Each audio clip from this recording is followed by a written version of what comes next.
ప్రేమ అయితే అలా ఆలోచిస్తూ ఉంటుంది. ధీరజ్ ఎందుకు అలా కష్టపడుతున్నాడు? ధీరజ్ కష్టపడుతూ ఉంటే నేను చూడలేకపోతున్నాను.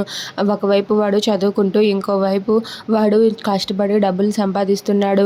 వాడికి ఎలాగైనా సరే నాకు సాయం చేయాలనిపిస్తుంది అంటూ తనైతే డ్యాన్స్ చేస్తూ తన మనసులో అనుకుంటూ ఉంటుంది. అలా తన మనసులో అనుకుంటూ తనైతే అక్కడే అలా తన చున్నీని కట్టుకొని తన నడుముకి కట్టి తనైతే భరతనాట్యం చేస్తూ ఉంటుంది. అలా ప్రేమ అయితే భరతనాట్యం చేస్తూ గంతులు వేస్తూ ఉంటుంది. ఇంతలో అక్కడికి ధీరజ్ వస్తాడు. ధీరజ్ వచ్చి ప్రేమని అలా చూసి తనైతే అబ్బబ్బా ఎంత బాగా నాట్యం చేస్తుంది అని చెప్పి తనైతే అక్కడే అలా నిలబడి చప్పట్లు కొడుతూ ఉంటాడు. ఇక ప్రేమ అయితే అలా దింతానా అంటూ ఆ పాటకైతే డ్యాన్స్ చేస్తూ ఉంటుంది.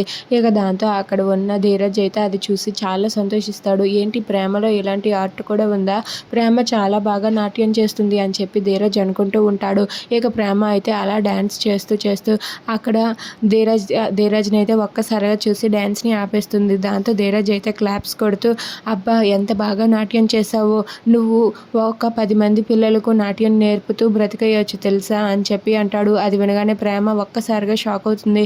ఇక దాంతో ధీరజ్ అక్కడి నుండి వెళ్ళిపోతాడు. వెళ్ళిపోవటంతో అక్కడ ఉన్న ప్రేమ అయితే అబ్బా ధీరజ్ ఎంత మంచి ఐడియా ఇచ్చాడు, చాలా మంచి ఐడియా ఇచ్చాడు, అమ్మయ్య నేను ఇదే పని చేస్తాను అని చెప్పి తనైతే గంతులు వేస్తూ ఉంటుంది. If you like this video please like, share and subscribe friends. Thanks for watching.